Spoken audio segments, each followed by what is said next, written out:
You're listening to Let's Talk Sustainable Business. Hello, my name is Uwe Schulte, and it's a pleasure to welcome you to this episode of our series, Let's Talk Sustainable Business. It's brought to you by the Conference Board Global Sustainability Center. Today, I will be welcoming back Kim Dabbs, Global Director Social Innovation at Steelcase. Kim is leading social innovation for Steelcase, and prior to joining Steelcase, she served as Executive Director for the West Michigan Center for Arts and Technology. She holds a Master of Public Administration from the University of Michigan. And in our last episode, Kim gave us a definition of social innovation and some examples how they apply that approach in Steelcase. Today, we want to explore the reasons behind a company like Steelcase driving social innovation. Welcome back, Kim. Thank you so much. So last time we talked about how you involve communities and what your priorities are, like equity, environment, and education. I think I got the sequence wrong, but so be it. All of them are very important, of course, and very often we had already the conversation, show me the money and all of that. In the last podcast I had with Geraldine Matchett from DSM, it became very clear that forward-looking CFOs don't ask that question anymore. They talk about not why, but how. And that's what I would like to ask you a little bit.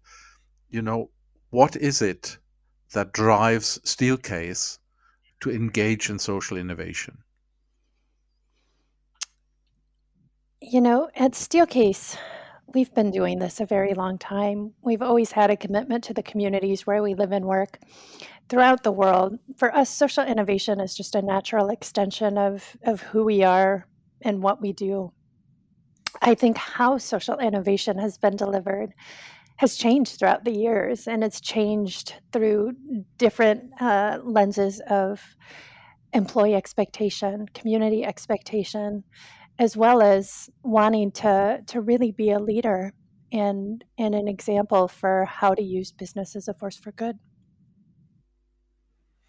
But let's just spend a couple of minutes on each of those elements: equity, education, and environment, and how that relates to your business. I can see the point that you provide equipment for educational institutions. That I can see. I also know that you guys have been looking into the environmental impact of your products and your production for a long time. But equity. Driving against inequality, how does that relate to business of yours? Well, I think it doesn't just relate to the business of ours, that relates to all businesses. To me, equity, education, and the environment underpin who we are as a society, who we are as a company, and doing so through a lens of humility. We don't have all the answers. We're not going to have all the answers. And this has been a journey of learning, understanding, and making sure that these stay priorities within our company and the companies of those that we partner with. That I get, but let's become a bit more concrete. I'm your chief operating officer, and I have certain objectives. And then comes Kim along and says, but we should really take some time off your people there, and they should work with the community on how to make sure that girls get education, as we discussed the last time. So what's in for him? So I think companies can take two different approaches to impact. And this is where a paradox exists, but many want short-term immediate impacts. And we know that social change is long-term impact. And it's through that horizon of understanding the difference between the two Uh, do we want everything right now, which we do? We live in a company, in a country, in a world where there needs to be immediate deliverables. That's just a part of life. But we also understand that the complexity of systems has become more and more known in the management space and the strategy space, and more as a globally integrated world that we live in. And the pandemic absolutely exacerbated and highlighted how interconnected everything is. When you say equity or equitable access to opportunity or quality education or the environment, they don't exist in silos. They cut across every single decision that everyone makes in the world, period. So when we think about that and the choices that we're making for that operations person on the floor making a decision, we know that long term, if we have a thriving community, if we have an educated workforce, if we have the conditions for everyone to be able to have that equitable access to opportunity, that ecosystem is only going to get stronger in the long run, even though it may take more investment in the short. So let me look at that. In my past life, I was a works manager at some point in time, and I can relate to what you're saying. When I engage in the community I'm in, then I will actually make sure that people will want to work for us, and people who have a good education are more valuable partners in business than if they're poorly educated. So I see that relationship, and um, but it takes some doing to convince people who like this short-term cause and effect thinking to think about systems and the longer term. How do you achieve that inside Steelcase, that people have a different approach?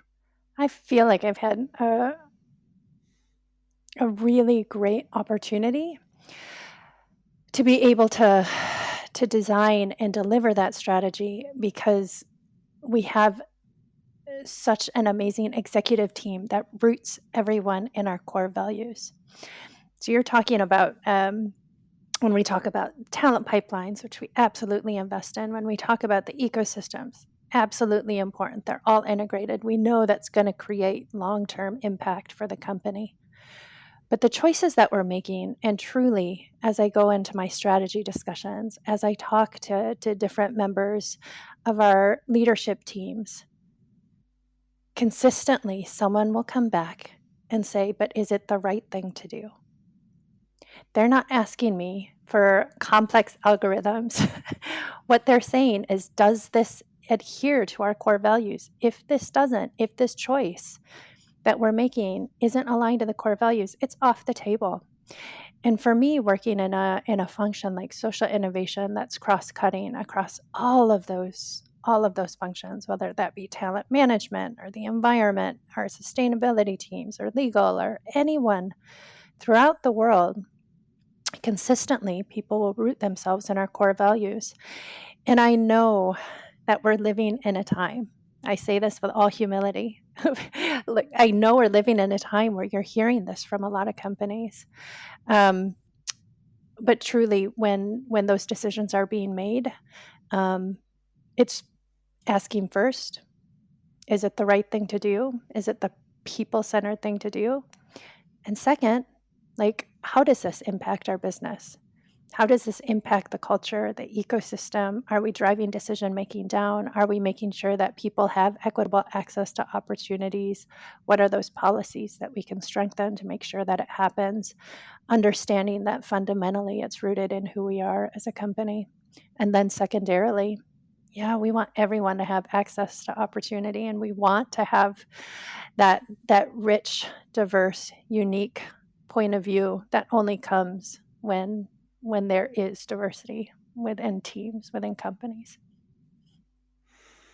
Oh, you made a number of points that I'd love to dive in a little bit, but let's get started on the challenge you gave me. That we hear this a lot from other companies. To be honest with you, actually not. Luckily, in the podcast series, we had it on several occasions now, and I'm very proud that we found these companies that not only say it but actually mean it. But it is so important. Purpose is suddenly being like resilience. There are some buzzwords around all the time, and purpose is one of them. Uh, but from what I'm hearing you say is this living your purpose, your values. Um, Two different things. People sometimes don't discriminate well enough between what are your values and what is your purpose. But one is how you apply yourself towards your purpose, of course. Now, what I'm hearing you say is it's so ingrained in all the people you have in your organization, is that they will challenge each other whether the decisions they make are aligned with a purpose or not. Now, that is in stark contrast to companies who employ a communications agency to change their vision statement into a purpose statement. And I think what you're saying is that approach will backfire because people in the organization will see that reality and what you aspire to on paper isn't aligned. So what I gather from what you're describing is that actually there is a lot of energy coming out of that alignment that you're having. And now comes my question, long-winded one. Um, does that spark different types of innovation? I mean, we're talking social innovation here, of course, but product innovation. Does that condition that we've just described help that process? Absolutely. Absolutely. I think about what I consider holistic value, where we're starting to understand that this design process needs to have and hold so many different voices, and that innovation happens when you have diverse teams, when you have different perspectives, both inside and outside the company. We're partnering with an organization right now, G3 ICT, on designing and developing a global blueprint for inclusive workplaces of the future. And this was a wonderful opportunity to say our values of treating people with dignity and respect, promoting positive relationships, all of these things that we want to do, also needs to be embedded in the processes that we have, albeit design, engineering, whatever that is. Are we making sure that we're partnering and getting those voices to the table? That will help us broaden and deepen how we work, what insights we have, what perspectives that we're hearing and listening to. And then utilizing across the entire company processes like design thinking, which have this collaborative moment at the onset that is rooted in empathy. Not just one person's voice, but truly rooted in empathy to understand what are users experiencing, what are people in different communities experiencing, and then how do we collectively design for that. And I think both the culture, when partnered with the process and the right tools, that inclusion happens not just in a person-to-person interaction, but holistically in the entire process. And those are the types of experience that we're trying to create. And we are on a journey, just like everyone else. I say these things not saying that we have all of the answers to diversity, equity, and inclusion. We don't have all the answers to the environment or to equity. But I can tell you that I'm committed to partnering to learn. I'm committed to sharing what works and what doesn't work. I'm committed to making sure that this is across functional between functions within Steelcase and across sectors and across geographies and across industries, because all of these things need to come together, not only aspirationally, but we need to take what we're learning and embed the same things within different systems throughout the world. Because of the complexity of those systems, when something works, I always go to my counterparts. The conference board is a great example, or I always reach out and say, hey, who else is struggling with this? Because we've learned about this on this side, but who's doing well on this part? And it's always been a beautiful collaboration in this moment for industries to come together and start to share, because not one of us has the answer. Yeah, thank you for making a little bit of advertising for the conference board. That's much appreciated. But let me point it out in the following way. We've just done a working group on the future of business and society, and one of the elements that came out of um, other elements you've already mentioned, having a long-term view is one, embedding sustainability in all the decisions you make. We also pointed out transparency, being really transparent to the outside world. We haven't discussed that yet. Being an advocate of the things you believe in, taking a public stance. You've already pointed out that as well. And the last point, I think, is a very important one, and people have to really rethink how they work, is collaboration. You mentioned that, partnership. I get it that you have developed over many years a culture inside Steelcase, but when you reach out to other partners, you don't necessarily share the same values. So how do you make sure that you drive these partnerships in the right direction with empathy, of course? Yeah, every company culture is going to be different. And just like with environmental sustainability, the maturity of an organization on that journey is different for everyone. And I see that and I understand that as we go into different partnerships. What stays the same though is I always like to enter in those conversations. It's like, what's the change that you want to see in the world? What is it that you're really driving towards? And then when we can find a connection on, is it around education? Is it around equity? What piece of it do you really have a unique point of view where you can move the needle? Then it's really easy to find collaborative and complementary opportunities to really move the needle faster. So I think really coming to it and through a learning posture, if you can build that learning culture within the partnerships that you have, as well as laying the foundation towards a shared purpose versus how our company culture is the same. If you have the shared purpose, the rest you can start to build in and design in. Do you experience more difficulties in parts of the world than in other parts of the world to the openness of such a collaborative approach across company boundaries? Absolutely. I always find in more embedded or mature markets, when I say mature, just where they've had a longer history of us being in doing business in that location, it's almost harder to get momentum because those systems are so deeply embedded, and that you get a lot of things have been done that way. So there's a lot of reasons why it can't happen.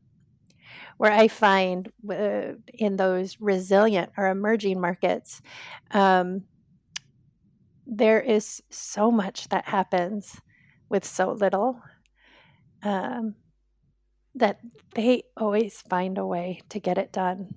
And by nature of being scrappy, people just partner, and they partner happily because they know, like, this is what we do here and this is what we do to get it done. Um, and I always love jumping into those design sessions because we're able to run far and fast together because there's such an open mindset and a learning mindset to be able to get things done collectively. Now, you're working on a really good basis of the company culture and values, but still, I hear from a number of companies, remote working has some benefits, of course, but it also has the difficulty to create that sense of being together. Uh, um, uh, Now, you are in the business of also looking at home offices and stuff like that. Uh, how do you guys manage to maintain that momentum, that good momentum that you talked about, uh, under these conditions of so many people working remotely? Yeah, I believe it's with intention. That those organizations and those companies that make the work experience top of mind and critical to the success of their organization are the same ones that are going to come out of this hybrid work or whatever choices organizations are making globally, to have that hyper focus on whether it's remote collaboration, whether it's in person, whether it is across geography, across boundaries. Those that care about the experience of those that are working with them day to day have made intentional rituals, intentional activities, intentional guidance to help their employees navigate this really difficult time. And to me, from a social innovation perspective, working from home is is such a privilege for many. This work from home, distributed work, this is all through such a lens of privilege, and this is a huge equity issue that we're going to have in our lifetime. And that there are so many people coming out of this pandemic that are going to be left behind, that have been left behind because they didn't have the same equitable access to opportunity. And the workplace starts to unify that. It starts to mitigate some of those inequitable outcomes that are happening. And I think the faster that we can recognize and understand the inequality that exists by saying you can't come into the office, or you don't have this, like you need to work X number of days from home, not really understanding the human side of what that means through an equity lens. I think you're making a very important point, and in all this excitement, what's going to change in the office building market and commuting and all of that, and of course we have to think about all these things. Um, the ability to actually work from home, as you said, is a privilege. Now, those people with two small kids or three small kids running around the kitchen, and the people, both partners working, sitting on the kitchen table trying to work from home, wouldn't consider that a privilege, but it is still a privilege compared to those who have no access to internet or the equipment. Absolutely, I'm with you on that one. Um, what I would like you to do, get yourself into the shoes of our listeners who have been inspired about the approach, and say, I would like to get started on this. How would I? What do I need to change to engage with my company in social innovation? Yeah, I think it's the same. It's like, what is the change that you want to see, and what's the change that you actually have in your core business the ability to make?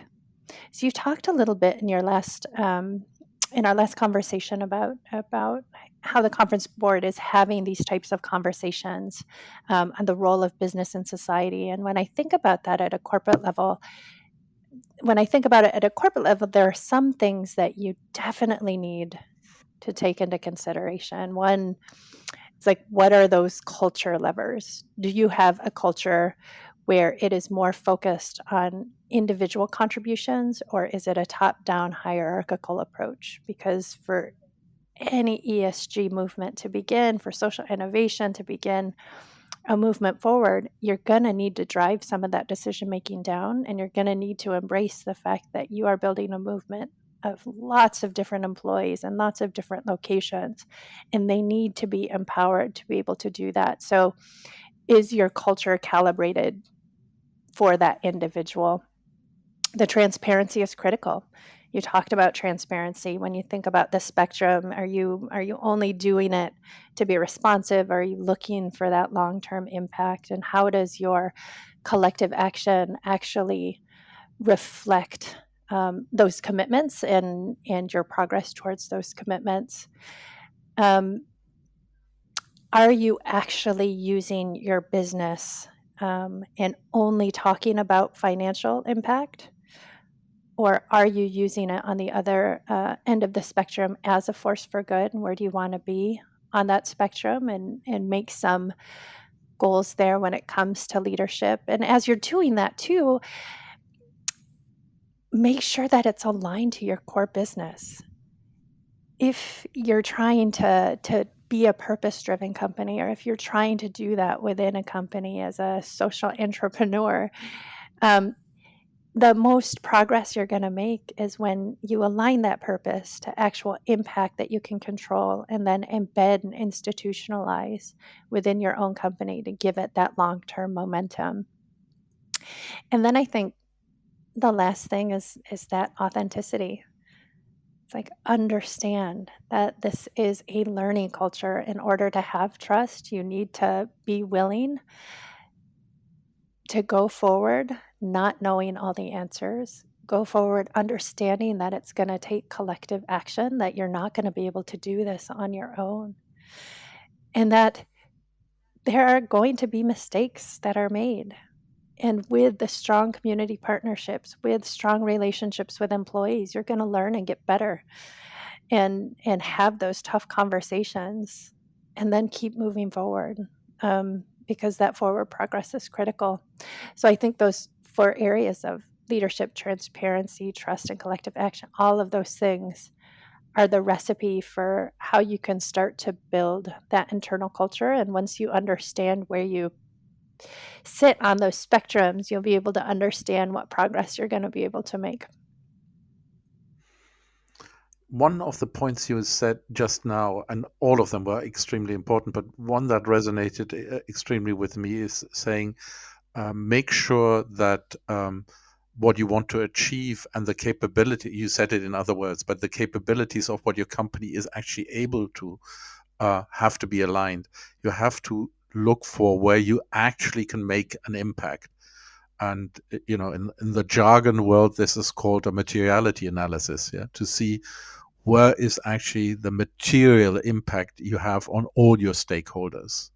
I think that is an extremely important point, and you have found those with your equity, environment, and education. And I got the sequence wrong again. So very, very impressive. Thank you so much. Unfortunately, we're running out of time again. But thank you for sharing these insights. And again, listening to you and your passion is inspiring. We wish you all the success to continue. And for our listeners, thank you for listening. And if you have enjoyed this episode, please remember to subscribe to our podcast series or explore the entire catalog of podcast programming from the Conference Board by visiting our website at tcb.org/podcasts. You can also write us and give us feedback on sustainability@tcb.org. For today, thank you for listening, and please join us again. Thank you and goodbye.